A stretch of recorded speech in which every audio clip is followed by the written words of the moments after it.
السلام عليكم ورحمة الله وبركاته. إن الحمد لله ونستعينه ونستهديه ونستغفره ونعوذ بالله من شرور أنفسنا ومن سيئات أعمالنا.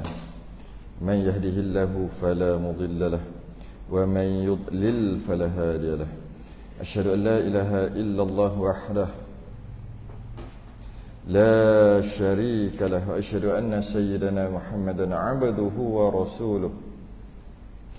اللهم صل وسلم وبارك على سيدنا محمد الفاتح لما أغلق والخاتم لما سبق ناصر الحق بالحق والهدي إلى صراطك المستقيم. صلى الله عليه وعلى آله وأصحابه حق قدره ومقداره العظيم. اللهم نور بالكتاب بصري وأطلق بلساني واشرح بي صدري واستعمل به جسدي بحولك وقوتك فإنه لا حول ولا قوة إلا بك. سبحانك لا علم لنا إلا ما علمتنا إنك أنت العليم الحكيم. ولا حول ولا قوة إلا بالله العلي العظيم. أما بعد. Alhamdulillah, kita rafa'kan kesyukuran dapat kita sambung pada malam ni, sambung pengajian minggu lepas. Yang mana minggu lepas kitab perukunan, yang mana minggu lepas kita bincang berkaitan dengan rukun iman yang kedua, iaitu percaya kepada malaikat. Secara panjang lebar kita bincang muka surat 5, iaitu percaya kepada malaikat. Ya, panjang lebar kita bab tu. Hari ni masuk muka surat 6 yang Rumi itulah. Rumi muka surat 6.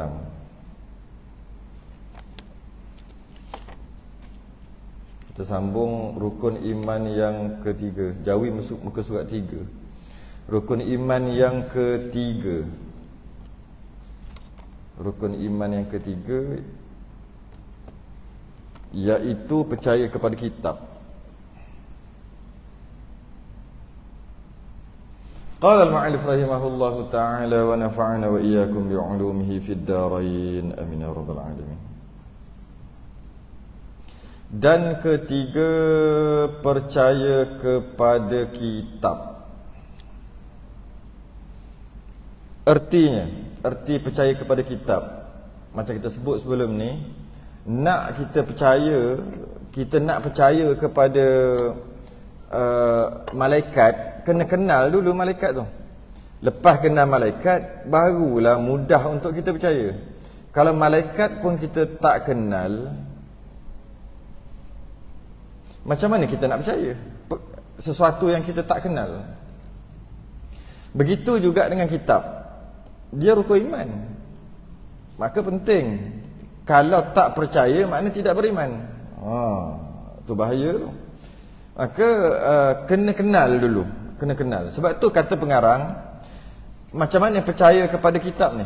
Kata pengarang, macam mana cara percaya kepada kitab? Artinya menyungguh dengan hati. Sungguh-sungguh dengan hati bahawasanya segala kitab yang diturunkan Allah Ta'ala dari langit kepada segala pesuruhnya itu sebenarnya benar. Menyungguh. Dia bukan percaya Zabur, kitab, percaya. Tidak, dia kena menyungguh. Mana bersungguh-sungguh lah. Bersungguh, menyungguh-sungguh. Sebab tu rukun iman ni tak menyungguh, maknanya kita tak bersungguh dengan iman kita sendiri.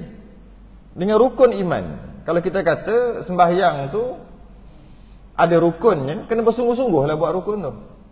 Begitu juga, bukan begitu juga, lebih lagi rukun iman. Sebab kalau tak sembahyang, tak bersungguh dengan rukun, silap-silap batal. Mungkin sekali tu batal, mungkin 2 kali, mungkin 3 kali, lepas tu yang lain mungkin sah. Tapi kalau rukun iman batal, tidak beriman lah. Maka kena hati-hati juga. Sungguh-sungguh menyungguh dengan hati bahawasanya segala kitab yang diturunkan Allah Ta'ala dari langit kepada segala pesuruhnya itu benar. Sebenarnya benar lah. Kena sungguh-sungguh. Yang pertama, Kita kena faham yang pertama, kitab adalah wahyu. Itu yang pertama. Kitab adalah wahyu. Bila ada wahyu daripada Allah diturunkan. Kenapa sebut diturunkan? Kerana Jibril yang bawa. Jibril sebagai perantara. Bila Jibril, malaikat. Malaikat adalah penduduk langit. Maka sebab tu ini nisbahkan pada turun. Dia kata sini diturunkan Allah Ta'ala. Kenapa turun? Sebab yang bawa tu turun, iaitu Jibril alaihissalam. Macam mana yang disebut kitab? Kitab ni bukan kitab yang kita dapat tu lah. Jibril bagi gitu, pergi jumpa Nabi, nah Al-Quran ni kitab wahyu. Bukan gitu. Jangan kita faham. Sebab kitab dalam bahasa Melayu tu lah dia. Macam bentuk buku ni macam ni. Ni kitab bahasa Melayu kan. Tapi kitab dalam masalah rukun iman, kitab Quran ni, kalamullah ni, wahyu daripada Jibril ni, bukan kitab Melayu tu. Bukan kitab Melayu, kitab dengan maksud Melayu kan. Kitab dengan maksud syarak. Apakah dia? Dia adalah kalamullah. Okey. Yang mana cara kitab tu dapat dekat Nabi kita dengan cara dibaca oleh Jibril. Kalau mudah nak kata, mulut Jibril lah baca. Dibaca oleh Jibril. Kemudian didengar oleh telinga Nabi.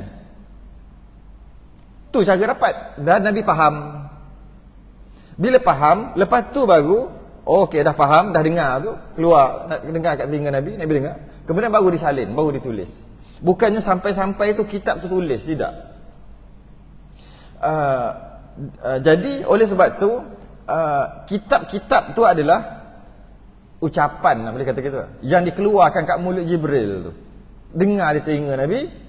Kemudian Nabi suruh para sahabat tulis. Nabi tak tulis sendiri, dalam bentuk tulisan. Ini bermakna kitab-kitab ni adalah kefahaman yang diterima oleh Nabi dan Rasul. Semualah, bukan Nabi kita lah, semualah. Yang keluar daripada mulut Jibril, lepas tu baru ditulis, dicatat dan ditulis. Sebab tu dia kata di sini, kitab yang diturunkan Allah Ta'ala. Yang kata Allah Ta'ala turun, kita dah mengaji bab sifat 20 dah habis dah bab tu. Jangan kata gitu pula. Dan Allah turun, lepas tu Allah pula baca Quran tu. Sebab kalam Allah, perkataan Allah. Maka Allah baca, ya ayyuhalladzina amanu. Oh, merepek lah tu. Bukan gitu. Ni akidah ni. Jadi Jibril yang bawa. Yang kita tahu, Jibril ni penyampai wahyu tu kerja dia. Maka dia yang bawa kepada Nabi dan keluar kat Jibril bercakap, Jibril bagi tahu, Jibril keluar kat mulut dia, dengar kat telinga Nabi. Dan kemudian tu Nabi fahamlah apa yang diucapkan tadi tu. Kemudian baru tulis. Semua Nabi dan Rasul gitu. Cuma adalah sedikit ada beza sikit lah. Contohnya macam Nabi Musa alaihissalam. Wa kallamallahu Musa taklima. Special sikit. Nabi Musa terima wahyu tak melalui perantaraan Jibril. Bukan semua, ada yang tak melalui perantaraan Jibril, direct daripada Allah. Direct daripada Allah. Di mana? Di Bukit Tursina. Di Bukit Tursina. Berlaku khilaf di kalangan ulama tauhid. Macam mana tu cakap? Yang pasti kalau kita mengaji sifat kalam, kita faham sungguh sifat yang paling kontroversi dulu sampai sekarang, sifat kalam ni, sifat kalam Allah, yang mana sepakat semua ulama tauhid, bila sebut Allah ada sifat kalam, bukan bermakna Allah bercakap dengan bahasa, dengan suara, bukan. Itu kena ingat balik yang kita mengaji sifat kalam. Habis itu macam mana? Katanya, wa kallamallahu Musa taklima. Telah berkata-kata Allah itu kepada Musa dengan kata sungguh. Kata-kata sungguh. Macam mana? Ada khilaf di kalangan dua ulama tauhid. Yang pertama, Abul Hasan Al-Asy'ari. Abul Hasan Al-Asy'ari mengatakan, apa tujuan kita bercakap? Tujuan kita bercakap, makhluk nak sampaikan apa yang kita nak sampaikan. apa yang ada dalam ilmu kita, akal kita ke, kita nak sampaikan ke orang, nak bagi orang tu faham, tahu apa yang kita nak bagi tahu. Dengan cara bercakap. Dengan cara apa lagi? Nak terangkan dengan cara bercakap. Itu adalah sistem, itu adalah sunnatullah yang Allah buat. Sebab memang bab kalam ni dia agak berat, memang paling berat sekali. Malah sebab tu nama ilmu kalam.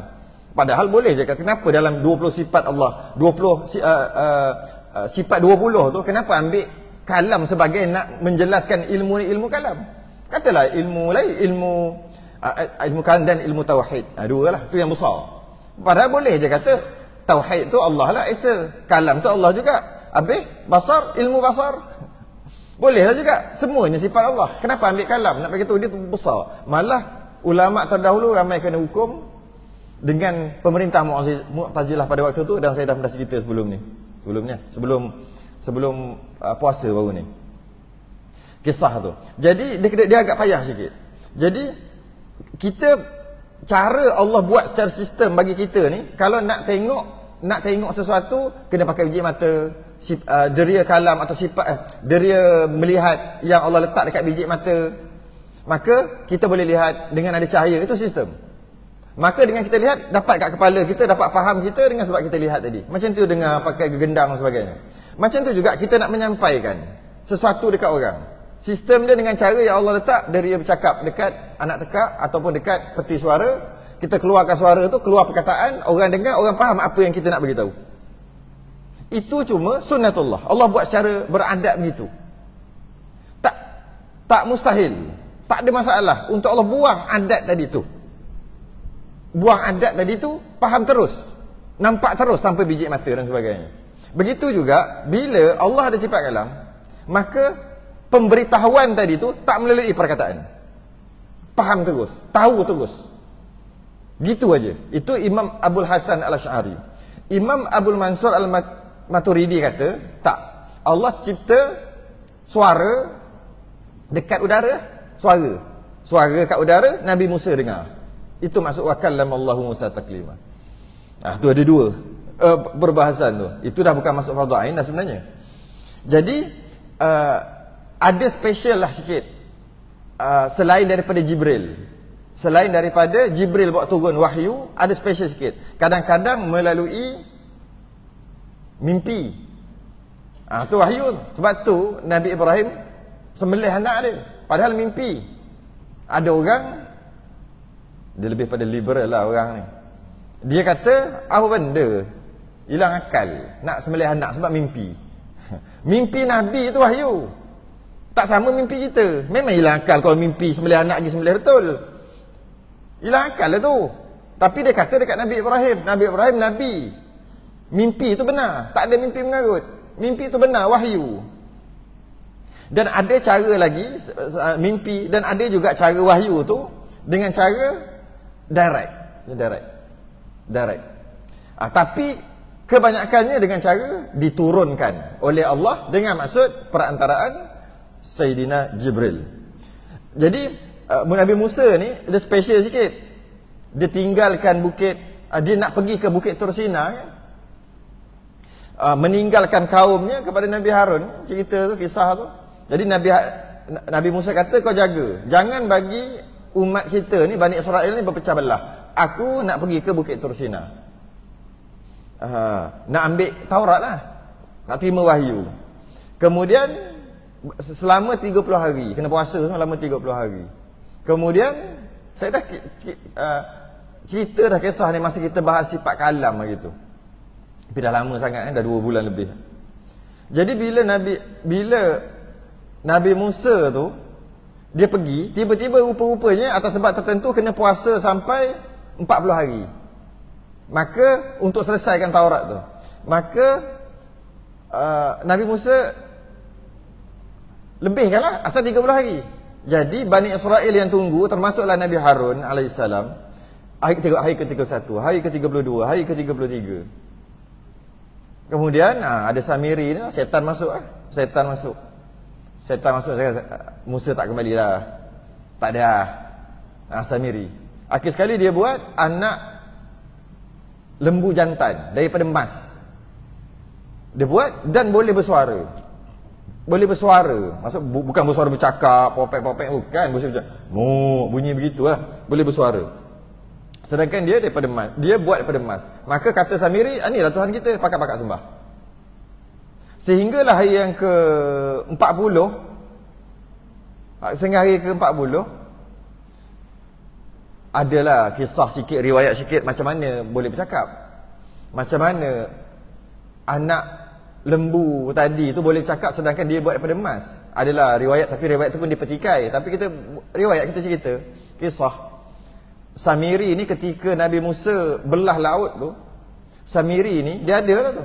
Dia nampak ada satu kuda dan ada orang naik ke atas tu, dia tak kenal. Kuda tu tak kenal, orang tu pun dia tak kenal. Tapi setiap kali kuda tu pijak tanah, terus jadi hijau, hidup. Dia ambil bekas tanah tu.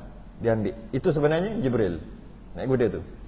Dia ambil, lepas tu masa dia buat anak lembu jantan tadi tu, dia masukkan tanah bekas tapak kaki kuda Jibril tadi tu kat dalam. Maka boleh bercakap. Bukan boleh bercakap, boleh bersuara. Bukan bercakap pun, boleh bersuara je. Sebab tu boleh bercakap. Kemudian bila pakat-pakat sembah, Nabi Musa dah selesai dah. Ini dicerita dalam Quran.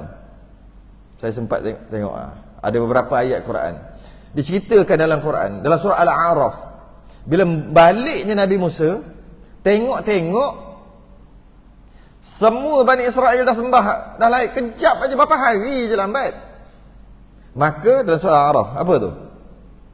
A'ajiltum amra rabbikum, kata Nabi Musa dekat Nabi Harun, engkau nak mendahului janji Tuhanmu ke? Kemudian surah ayat seterusnya, wa alqal alwah, kemudian Nabi Musa lemparkan luh macam papan, bukan papan, macam batu tempat tulis Taurat tu lah. Tulis Taurat. Dia lempar marah sebab aku tinggalkan baru beberapa hari sampai sembah berhala lah tu. Wa akhadha bi ra'si akhihi yajurruhu ilaih. Dia pergi, dia pegang Nabi Harun punya janggut, tarik tarik gitu. Nabi Harun, panjanglah cerita ni, kisah ni. Nabi Harun kata, sabar wahai anak ibuku. Anak ibuku, tu ayat antara pada adik-beradik kan, anak ibuku gitu. Wahai anak ibuku. Bila sebut ibu, redalah sikit mudah-mudahan. Marah. Lepas tu ada riwayat juga mengatakan tempat yang janggut yang Nabi Musa pegang tadi tu jadi putih. Maka kekallah janggut Nabi Harun hitam, putih, hitam balik ke bawah, panjang. So marahnya Nabi Musa tu. Dan sampai habislah kisah tu. Jadi Nabi Musa dia menerima wahyu dalam bukan dalam bentuk tulisan. Bukan. Sama juga kalau kita ambil Abu Mansur Maturidi, dengar suara. Bukan suara Allah, Allah buat suara. Maka dengar, maka Nabi Musa tulis. Itu je lah yang agak lain sikit. Kebanyakannya semua wahyu daripada Jibril. Dan proses penurunan Quran kita pula lain sikit. Wahyu tu cara proses penurunan tu ada beza sikit. Yang pertama, asalnya Quran tu tertulis di Lauh Mahfuz. Kemudian turun ke Baitul Izzah sekaligus. Kemudian turun beransur-ansur mengikut peristiwa yang berlaku selama 23 tahun. Itu memang masyhur. Masyhur cerita tu. Jadi masa turun tu, itu Jibril bawa turun tu. Daripada mana? Sebab tu dia kata diturunkan wahyu oleh Jibril daripada Baitul Izzah ke bawah, ke Nabi, mengikut apa perkara yang berlaku. Bila Nabi terima wahyu daripada mulut Jibril, dengar kat telinga Nabi hafal terus. Nabi hafal terus. Kemudian Nabi jumpa para sahabat yang ditugas dilantik sebagai penulis wahyu. Antaranya Muawiyah, Zaid bin Thabit, Ubay bin Ka'ab, Khalid Al-Walid. Tu penulis Quran, wahyu, penulis wahyu. Dan tulis tu mesti depan Nabi. Bila Nabi baca, dia tulis dan mesti depan Nabi. Kenapa Nabi? Nabi nak tengok sendiri. Kita tahu Nabi tak erti menulis dan membaca. Ya, memang ada khilaf kat situ. Tapi yang paling masyhur, Nabi tak erti menulis dan membaca. Ummi. Kita tak payah ambil lah pendapat yang kata Nabi tahu menulis dan membaca. Sebab itu pendapat ulama juga. Tapi kita ambil yang masyhur dulu. Nabi tak tahu menulis dan membaca. Buat apa Nabi nak tengok? Walaupun Nabi tak erti menulis dan membaca, tapi Nabi boleh nampak kesan daripada sesuatu tu tanpa melalui jalan adat. Kita panggil mukjizat lah. Ada satu kisah wali. Wali ni ada orang test nak faham tentang Nabi, faham wali. Maka Nabi lebih-lebih lagi. Cuma nak faham dulu. Nak test. Dia ambil duit RM10, RM50, RM100 campur. Campurlah tu bekas. Dan duit itu ada duit haram lah, duit judi. Duit judi ada dan duit halal pun ada. Campur. Bila suruh wali tu ambil, nak bagi kat dia, wali tu pilih, ambil. Tapi dia orang tanda lah, dia tahulah yang mana. Mungkin dia letak duit RM50, duit judi, contohlah. Duit RM10, duit halal, contoh gitu. Duit RM100, duit curi. Macam tu. Jadi dia tahulah. Bila dia campur gitu, dia minta wali ni, saya nak bagi, ambil lah banyak mana nak ambil pun. Wali tadi tu, dia ambil yang halal aja. Macam mana dia tahu? Sedangkan dia memang dia tak tahu. Tapi macam mana dia buat? Dia ambil je, dia pilih. Ni tak nak. Nak ni. Yang halal semua duit tu. Kerana akhir sekali, panjang cerita wali ni. Akhir sekali, rupa-rupanya dia boleh nampak. Dia boleh nampak macam cahaya lah kita kata. Ataupun macam sesuatu lah. Kalau duit tu duit haram, nampak gelap kot. Nampak buruk ke, busuk ke, belendai ke, gitulah. Pegang pun rasa tak seronok. Tapi kalau duit halal, macam duit baru kot. Macam duit baru keluar daripada bank. Begitulah. Nak ceritanya, dia nampak beza. Nampak beza. Perbezaan. Betul dia ambil. Macam tu juga, ada wali juga yang bila dibacakan ayat Quran, tapi tak bunyi Quran. Dia baca ayat Quran, wali tu boleh tahu ini ayat Quran. Sedangkan wali tu dia tidak hafal Quran. Malah cara baca tu pandai lah. Dia baca bagi nampak macam bukan Quran, tapi sebenarnya Quran. Tetap dia juga tahu tu Quran. Baca lagi, baca hadis, dia tahu ini bukan Quran, ni hadis. Baca lagi, ini memang perkataan manusia, ni mengarut. Macam ni dia boleh tahu walaupun dah tukar dah macam-macam buat. Rupa-rupanya dia wali tadi tu, bila dia baca hadis, keluar seumpama macam ada wap-wap, nampak warna perak. Macam mana? Wallahu a'lam, macam mana dia tengok. Kalau Quran keluar macam warna emas. Kalau perkataan manusia keluar macam warna hitam, busuk dan sebagainya. Yang warna emas tadi wangi, contoh gitu. Maka dia tahu walaupun dia tak hafal Quran, walaupun dia tak tahu semua hadis, tapi bila baca dia tahu ni hadis. Okey, itu wali. Nabi pun sama, malah lebih lagi. Bila dia tengok, dia tahu betul tak betul. Begitulah perumpamaan. Sebab tu Allah kekalkan wali sampai sekarang ada wali. Sampai sekarang ada. Cuma kita tak kenal lah. Sebab hanya wali je kenal wali. Kalau kita kenal dia wali, maknanya kita wali juga. Cuma dikekalkan setiap 100 tahun ada wali-wali cerita-cerita. Walaupun kita tak jumpa pun ada kisah-kisah. Kenapa? Allah nak bagi kita mudah faham tentang Rasul. Kalau wali macam ni, mukjizat Nabi Rasul lagi tu. Itu cara kita faham. Kalau Rasul ada maksum dia panggil, terpelihara daripada dosa, wali ada mahfuz dia panggil, penjagaan dan sebagainya. Itu kita akan bahas lain kali. Cuma nak beritahu, Nabi tengok sendiri penulisan Al-Quran tu, sebab Nabi tahu kalau salah, Nabi kata salah tu. Salah tu. Betul. Macam mana Nabi boleh melihat kesan sesuatu tu? Yalah Nabi kan, mukjizat. Jadi Nabi tengok sendiri, tulis di atas batu, di atas tulang, di atas kulit binatang, tulis pelepah kurma dan sebagainya, tulis. Dan akhir sekali susun jadilah susunan. Dia tak kata kitab sebab banyaklah. Nak habis semua tu. Kemudian Nabi sendiri simpan. Nabi sendiri simpan.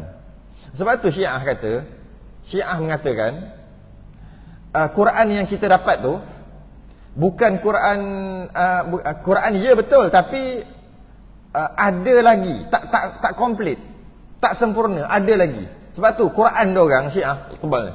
Saya tengok dah. Quran tebal ni. 2 kali ganda setengah. lebih tebal. Sebab apa? Dia kata Nabi simpan. Sayyidah Fatimah simpan. Dia reka tu, dia reka.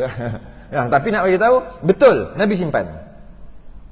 Pada tahun ke-12 Hijrah, Nabi wafat dah.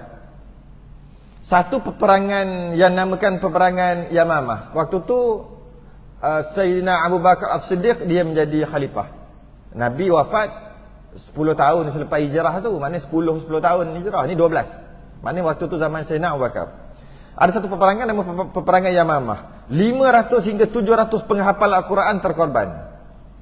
Lalu bermulalah proses penyalinan Al-Quran yang pertama.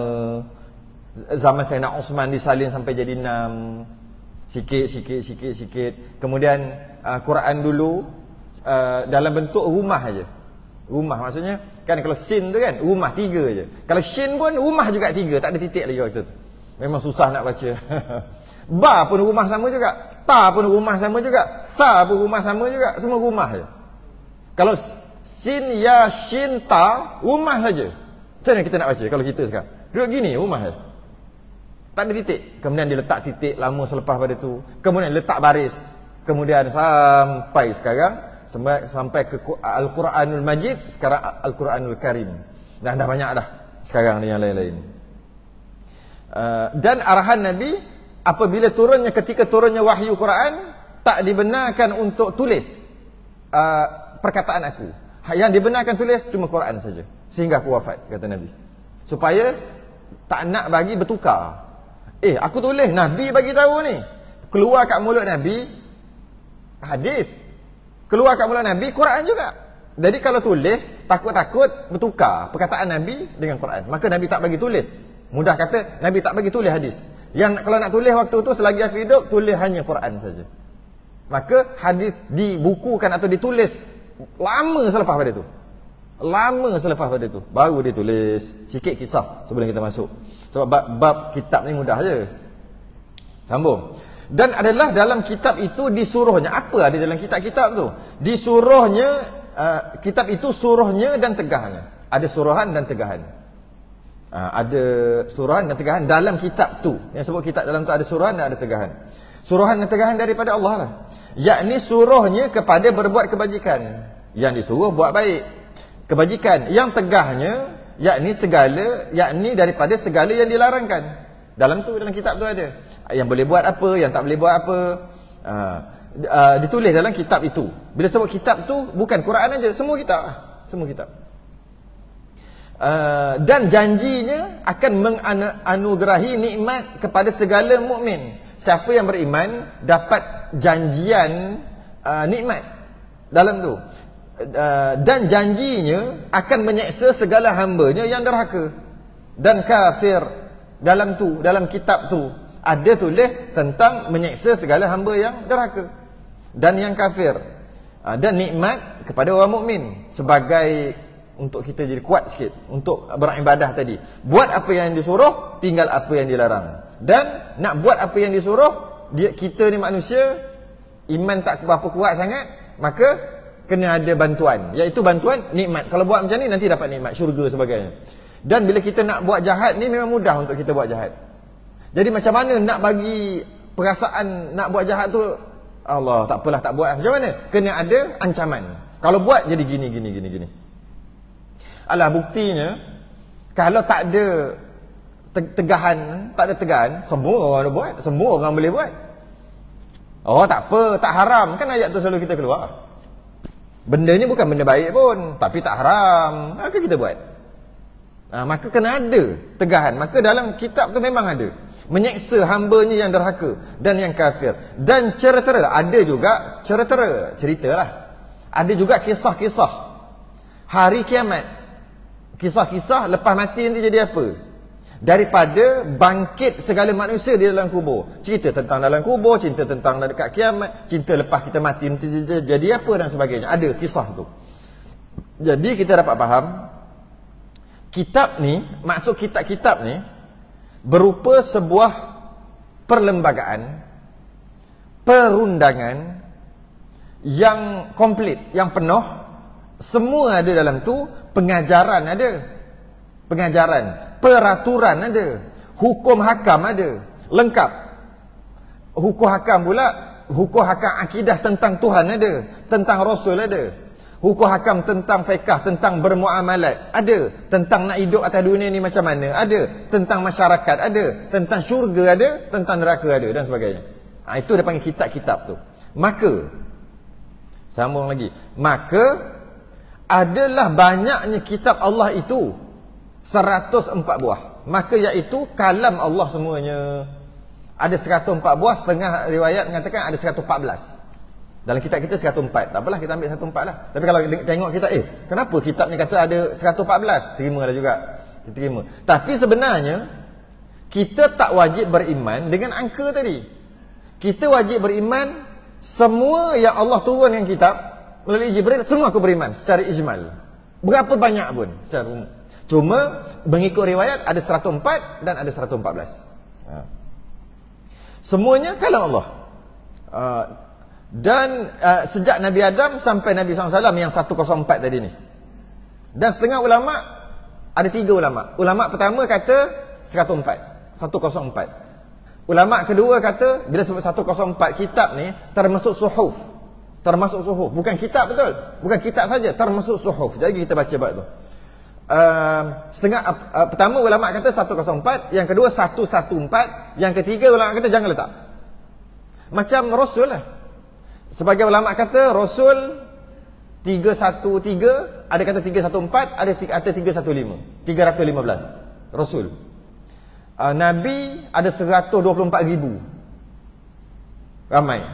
Daripada Nabi Adam sampai Nabi kita. Tapi ada setengah ulama kata jangan letak nombor. Habis itu aku beriman dengan semua. Yang wajib beriman 25 tu. Sama juga dalam kitab. Setengah ulama kata jangan letak nombor. Aku beriman berapa banyak? 100 ke 1000 ke juta, semua beriman. Yang kita wajib beriman 4 aja tu. 4. Jadi tak kisahlah kita nak pakai 104 boleh, 114 boleh, tak nak letak nombor pun boleh, tapi 4 tu kena tahu. 4 tu. Tu fardhu ain 4 tu. Dan 104 ni adalah 100 suhuf 4 kitab. Tu 104. 100 suhuf 4 buah kitab. Cuma dalam 104 tu yang terpakai hanya satu aja. Iaitu Al-Quranul Karim yang sekarang ni. Yang diturunkan kepada Nabi Muhammad sallallahu alaihi wasallam yang kekal sampai hari kiamat. Yang mana turunnya Quran tu memansuhkan, membatalkan kitab-kitab yang lain. Hukum-hukum yang lain batal. Dan di dalamnya itu, dalam tu ada apa? Dan di dalamnya itu, di dalamnya maksud 104 tu diturunkan kepada Nabi Adam 10 buah kitab. Sebenarnya bukan kitab, suhuf. Tapi setengah ulama dia kitab dengan suhuf ni dia gabung sekali. Dia ada beza sebenarnya. Sebab dekat bawah dia kata maka sekalian kitab itu suhuf namanya. Bukan kitab lah, suhuf. Sekejap lagi kita tengok beza suhuf dengan kitab. Kita baca dulu. Jadi diturunkan kepada Nabi Allah Adam 10 buah suhuf. 10. Dan akan Nabi Allah Idris 30 buah. 30 suhuf. Dan akan Nabi Allah Ibrahim 10 buah kitab. Dan akan 10 buah suhuf. Dan akan Nabi Syith 50 buah suhuf. Maka sekalian kitab itu suhuf namanya. Gitu. Nabi Syith ni adalah anak Nabi Adam yang ke-41. Nabi Adam ada 41 orang anak, 40 orang kembar. 40 orang tu. Maksudnya 20 kali Siti Hawa bersalin 20 kali, semua laki perempuan, laki perempuan, laki perempuan, laki perempuan. 40 lah, 20 kali. Makna bila 20 kali sekali bersalin 2 orang, laki perempuan. Sebab manusia pertama kan, kalau Allah tak buat gitu payah juga nak membiak. Maka buat gitu. Kemudian yang terakhir Nabi Syith seorang je. Dia lain, dia seorang. Dia tak ada pasangan, dia seorang. Nabi Syith lah. Nabi. Yang lain tak Nabi, macam Habil, Qabil tak, itu tak Nabi. Yang Nabi Syith dapat 50 buah kitab. Dan waktu tu bila anak Nabi Adam tu yang lahir kembar berpasang-pasangan laki perempuan tu, maka ketika nak kahwin, tak boleh kahwin sama-sama dalam kandungan tu. Dia kena kahwin dengan kandungan yang lain. Waktu tu lah, syariat waktu tu boleh kahwin adik-beradik lah. Tapi bukan adik-beradik yang dalam satu kandungan, adik-beradik yang kandungan lain. Sehinggalah sampai zaman Nabi Nuh, waktu tu tak boleh lah. Tak boleh kahwin adik-beradik lah. Sebab dah ada sepupu lah, boleh kahwin sepupu. Lepas pada tu makin sampai sekarang. Itu yang berlaku apabila Qabil nak kahwin tu. Dia nak kahwin dengan satu kandungan dia, perempuan tu, sebab lawa. Setengah riwayat namanya Iqlimah namanya. Nak kahwin, tapi tak boleh. Syariat Nabi Adam waktu tu, mana Nabi Adam tahu syariat tu? Suhuf tu lah. Duk cerita Suhuf ada 10 biji, 10 buah tu. Tak boleh kahwin adik-beradik yang satu kelahiran, tak boleh kahwin. Tapi dia tak nak kahwin juga Qabil ni dengan adik dia. Kau kena kahwin dengan adik-beradik yang lahir sekali dengan Habil. Oh, tak boleh. Ini lagi lawa. Gitu. Akhirnya tak boleh kahwin sampai ke sudah. Panahlah hati. Siapa dapat pasangan yang lahir sekali dengan Qabil ni? Dapatkah Habil? Dapatkah Habil? Lagi marah. Kemudian apabila disuruh untuk mengorbankan, Habil korbankan kibas. Qabil korbankan tumbuh-tumbuhan, buah-buahan yang layu. Habil ambil kibas yang gemuk. Kemudian diterima korban Habil. Qabil tak terima, marah lagi. Dah nak kahwin tadi tak boleh. Dia pula dapat. Dia marah lagi. Itu yang dalam Quran disebut la aqtulannak, kata Qabil. Aku bunuh engkau. La aqtulannak, aku bunuh engkau. Maka berlakulah permudahan yang pertama. Sikit kisah-kisah itu kita selit-selit. Jadi apa beza suhuf dengan kitab? Suhuf ni jamak daripada plural. Jamak bagi perkataan sahifah. Sahifah. Apa maksud sahifah? Lembaran. Kalau orang canggih ni kata, orang putih kata scripture. Lembaran. Mungkin 10 helai. Macam itulah. Lembaran-lembaran gitu aja. Tapi kalau kitab, betul-betul banyak. Dan kalau bunyilah. Kejap macam mana? Okay. Kita cerita perbezaan di antara kitab dan suhuf selepas ni, InsyaAllah.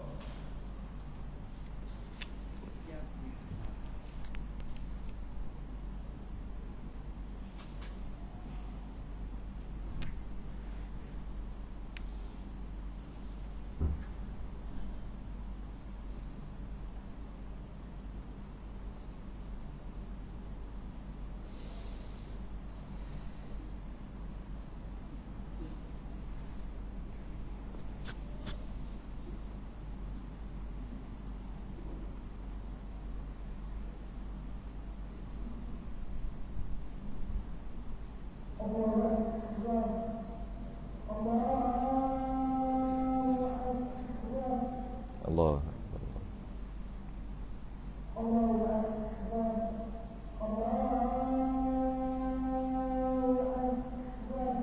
Allah.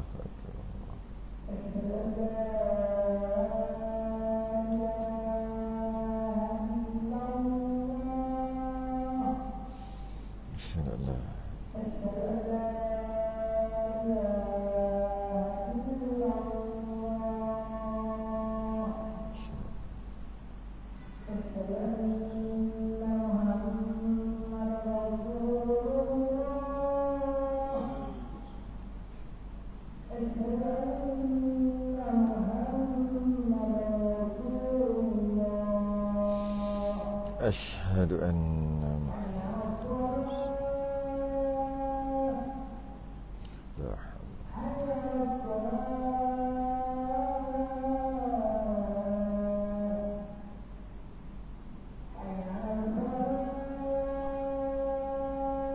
لا حول ولا قوة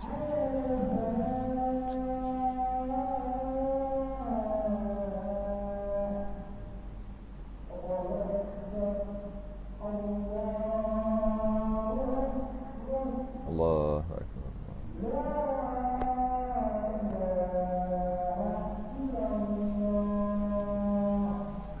إله إلا اللهم رب وبعث المقام محمد.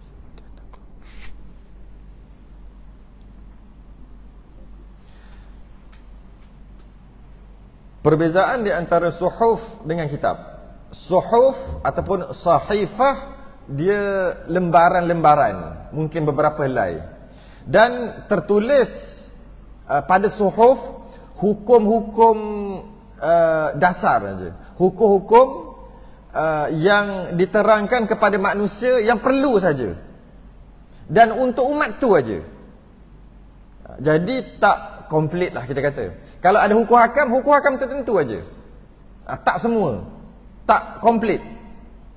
Tak menyeluruh. Itu suhuf. Tapi kalau kitab, cakap je. Bab hukum ada, bab Tuhan ada. Ada suhuf, bab cerita je tentang Rasul dulu. Cerita je tentang Rasul. Ada suhuf, bab hukum aja. Bab Tuhan tak ada. Ada suhuf, bab Tuhan aja. Bab hukum tak ada. Gitu. Tu suhuf, dia tak. Tapi kalau kitab, nak cakap apa? Bab akidah ada, bab fiqh, bab hukum hakam ada, bab tasawuf ada, bab cerita ada, bab neraka ada, semua ada. Tu beza dia.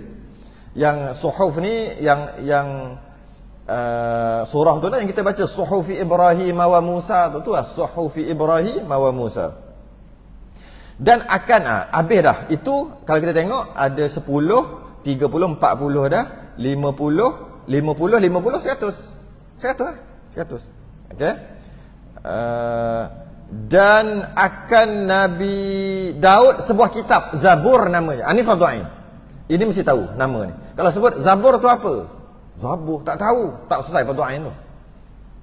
Ini fardu ain 4. Yang suhuf tadi tidak. Yang 104 pun tidak fardu ain. Cuma tahu je gitu aja, fardu kifayah. Ini fardu ain. Dan akan Nabi Daud sebuah kitab, Zabur namanya. Itu fardu ain. Kalau nak lebih sikit, kitab Zabur ditulis bahasanya bahasa Qibti. Mesir purba. Bahasa Qibti. Dan akan Nabi Allah Musa sebuah Taurat namanya. Taurat namanya. Ini fardu ain juga. Kena tahu Nabi Musa terima Taurat. Nak lebih sikit, bahasa Ibrani ataupun apa? Hebrew. Ibrani. Dan tak ada dah yang original lah. Yang Taurat ni tak ada dah original kerana telah ditokok tambah oleh orang Yahudi. Malah kalau yang original memang tertulis dalam kitab Taurat original, iaitu akan lahir seorang Rasul akhir zaman yang akan lahir daripada keturunan Nabi Ismail. Tapi diorang tak terima. Bukan keturunan Bani Israel, keturunan Nabi Ismail, Bani Arab. Lepas tu diorang tahu. Diorang tahu akan lahir daripada Bani Arab. Diorang tahu. Di mana-mana diorang tahu. Diorang buat kajian, orang Yahudi ni. Daripada dulu lagi diorang cerdik buat kajian. Sampai sekarang. Kata cuma-cuma tu lah, cerdik ke jahat lah. Bila dia tahu Rasul dalam kitab Taurat ada tulis Rasul akhir zaman akan dibangkitkan di satu lembah gitu gini, dia kaji. Kat mana lembah dia antara dua lembah? Akhir sekali dia jumpa dekat Yathrib, kat Madinah. Waktu tu bukan Madinah lagi lah. Waktu tu pun Nabi pun tak lahir lagi. Tapi dia dah jumpa dah mengikut Taurat. Dia kaji. Dan kemudian dia ramai-ramai, keluarga ramai-ramai pergi pindah kat sana. Dekat mana? Dekat Yathrib. Pindah ramai sehingga ada kata 100 tahun. 100 tahun beranak pinak di situ. Kerana dia kata akan bangkit Rasul tu di sini. Mudah-mudahan Rasul tu anak cucu aku. Sedangkan dia tahu daripada dalam Taurat tulis daripada Nabi Ismail. Dia daripada Nabi Ishaq. Mana boleh? Tapi dia tu juga. Sebab tu Nabi ketika hijrah kan ada Yahudi. Apa Yahudi ada kat situ? Sebenarnya Yahudi yang telah pindah 100 tahun sebelum tu. Dia kaji dan dia mengharap-harap anak cucu dia. Akhir sekali kan dia berpaling tadah ketika kena perang yang Khandaq tu. Perang Khandaq tu sepatutnya bila dah tubuh negara Islam, mereka orang Yahudi tu kata tak apa, kita sama-sama mempertahankan kalau kena serang Madinah ni. Tiba-tiba kena serang kan gali Khandaq tu. Gali parit. Ketika gali parit tu, dua orang serang kat belakang. Ni Yahudi ni. Tak puati tu. Sepatutnya cucu cicit aku jadi nabi, bukan dia. Ingatkan dah akhir sekali Nabi jadi Rasul, habis kita ada dendam sampai sekarang. Sampai waktu tu ada dendam lagi. Sehingga kan ketika ini Muhammad kalah ni, dia serang kat belakang, musuh serang kat depan, kena kepik. Tapi menang juga akhir sekali lah. Lah kali Yahudi tu kena buang daerah. Dibuang semua Yahudi, buang daerah. Sikit kisah saja. Dan Nabi Allah Isa, sebuah kitab Injil namanya. Ini juga fardu ain, kena tahu Nabi Isa Injil. Bukan Bible Sebab saya terdengar ni dalam TikTok orang hantar. TikTok dia kan pelik-pelik kan. Dia kata dia macam Nabi Isa terima Bible. Bukan terima Bible, Injil. Bible tu dah ubah. Nabi Isa terima Injil, bukan Bible. Bible tu telah diubah. Malah saya pernah tengok Bible tu, dia ada dua bahagian. Dia panggil Old Testament dengan New Testament. Ada Old Testament tu Taurat. Taurat yang dia dakwa, tapi dah ubah. New Testament tu barulah Injil. Injil yang dia dakwa sebenarnya dah ubah juga. Banyak ubah. Injil. Dan akan Nabi Muhammad SAW sebuah kitab, iaitu Al-Quran namanya yang kita itulah. Dalam bahasa Arab. Injil tadi bahasa Suryani. Jadi maknanya Zabur bahasa Qibti Mesir Purba, Taurat bahasa Ibrani, Injil bahasa Suryani, Quran bahasa Arab. Tiga tu bahasa, macam bahasa Qibti terhasil daripada Qibti ni, bahasa Ibrani dan bahasa Suryani. Asal tu Mesir Purba tu. Sebab tu mereka ada amin juga, kita ada amin. Sebab asal sama. Dan amin tu asal bukan bahasa Arab. Bukan. Amin bukan asal bahasa Arab. Tapi telah diserap jadi bahasa Arab. Tapi asal usul bukan. Itulah yang terlebih daripada segala kitab, yang tiada harus atas kita mengikut kitab lain daripada Al-Quran hingga kiamat. Dalam banyak-banyak, walaupun banyak sangat tadi suhu apa, semua terbatal apabila Quran turun. Terbatal apabila Quran diturunkan. Jadi Al-Quran mesti diikuti kerana penurunan Al-Quran akan memansuhkan syariat terdahulu. Kitab-kitab lain contohnya apa? Nabi Isa, dia akan turun nanti, tetap dia akan ikut Quran juga, dia tak ikut Injil. Sebab apabila turunnya satu kitab, dia memansuhkan, menghapuskan kitab yang sebelum. Jadi Nabi Isa nanti dia akan ikut syariat Nabi. Dia akan sembahyang cara Nabi. Dia akan patahkan salib-salib dan dia akan bunuh babi. Kan? Itu selain daripada dia bunuh Dajjal. Jadi dia akan ikut syariat Nabi. Senang kata dia ikut Quran lah. Nabi Isa pun ikut Quran. Maka barang siapa menyangkal, barang siapa menyangkal suatu jua daripada segala kitab, apa-apa dalam kitab, bila sebut kitab bukan Quran aja, mana-mana, aku tak percaya dalam Taurat tu, maka sahnya jadi kafir dia. Walaupun dia kata dia tak percaya dalam Taurat, tak percaya, tapi dia kata tak percaya Bible tu memang bukan Injil, memang tak percaya, ni Taurat. Dia tak pernah tengok dia, tapi aku tak percaya yang ada tulis dalam Taurat, maka kafir. Aku tak percaya yang tulis dalam Injil, kufur. Aku tak percaya tulis dalam Zabur, kufur. Kena percaya. Cuma percaya, tak pernah tengok, cuma percaya je lah. Tapi sama juga Quran. Aku tak percaya yang tertulis dalam Quran, kufur. Tu tulis kat bawah. Maka senya jadi kafir ia. Tak boleh.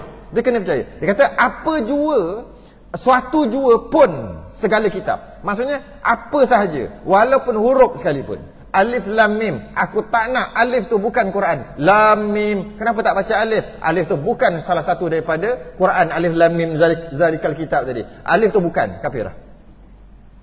Tolak alif je kafir. Tak boleh tolak langsung. Sama ada luarannya, maksudnya hurufnya ataupun isinya pun tak boleh. Allah zina tu boleh sebab suka yang haramnya rogol. Zina tu suka sama suka. Boleh aja. Quran kata tak boleh. Maka kufur. Sama. Sebab dia menghalalkan yang haram, mengharamkan yang halal. Tapi kalau berzina tak kufur. Berzina dosa besar. Tolak zina tu kufur sebab ada dalam Quran. Tu kena faham juga. Kalau kata dia tu berzina, 1000 orang, tetap dia beriman. Kalau dia beriman, Islam juga, tapi dosa besar. Seorang ni dia tak pernah pun berzina, tapi dia kata zina tu boleh, cuma aku je tak suka berzina, kufur walaupun tak pernah berzina.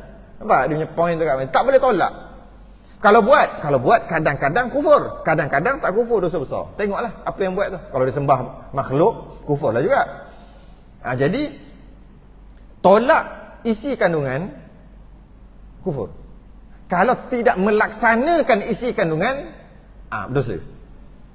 Isi kandungan yang wajib tu lah. Apa yang wajib buat, dia tidak melaksanakan. Dalam Quran kata hafizu ala salawati was salatil wusta wa qumu lillahi qanitin. Jaga sembahyang 5 waktu. Dia tak sembahyang. tak kufur. Dosa besar. Tapi kalau dia kata sembahyang tak wajib, kufur. Sembahyang tak wajib, kufur.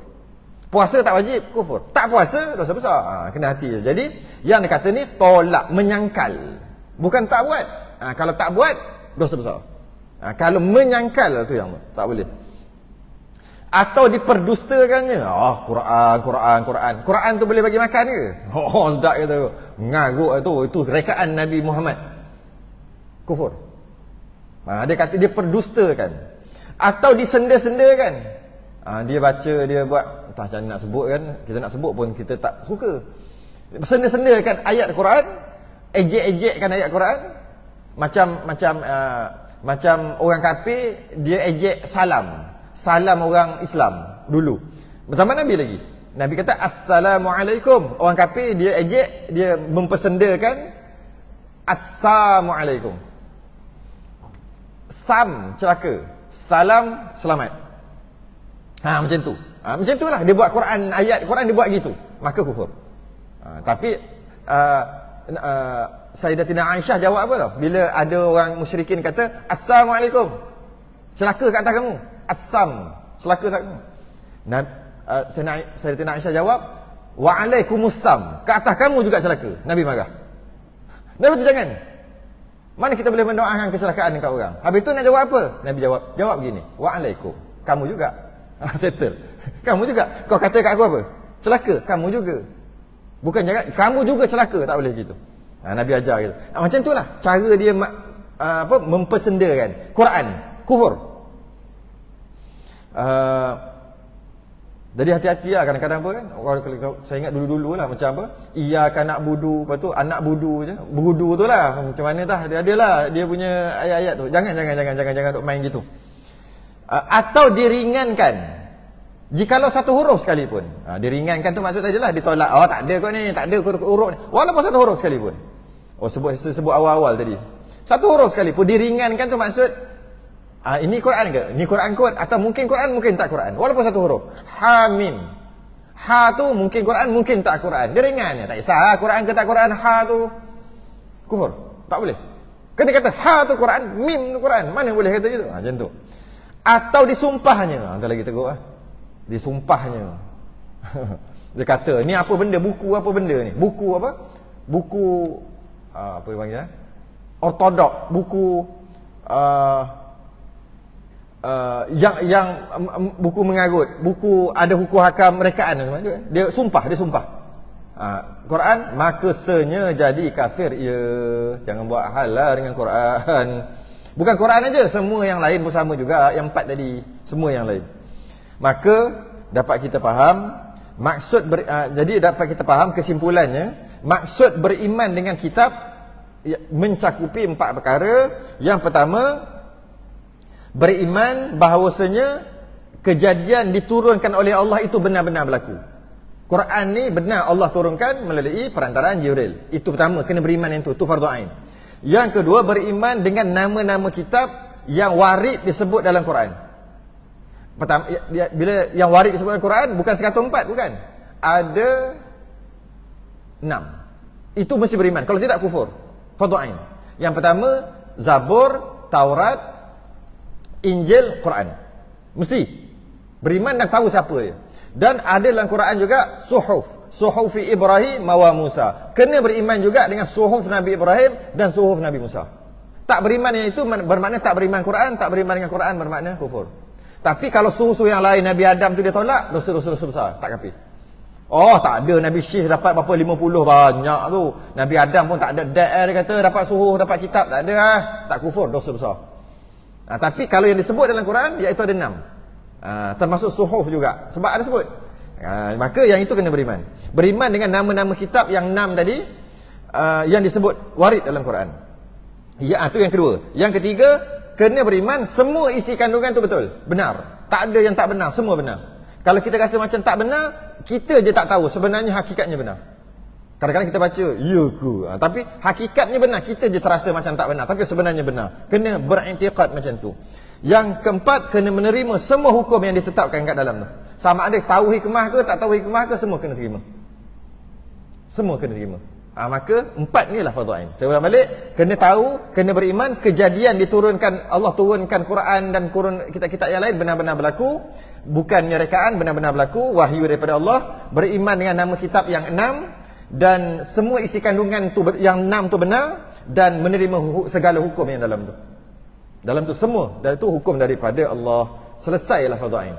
Kat situ selesai fardu ain. Habis, wallahu alam. Kita akan datang ini bulan ni ada 29 lah. Kita ada 29 hari bulan lah.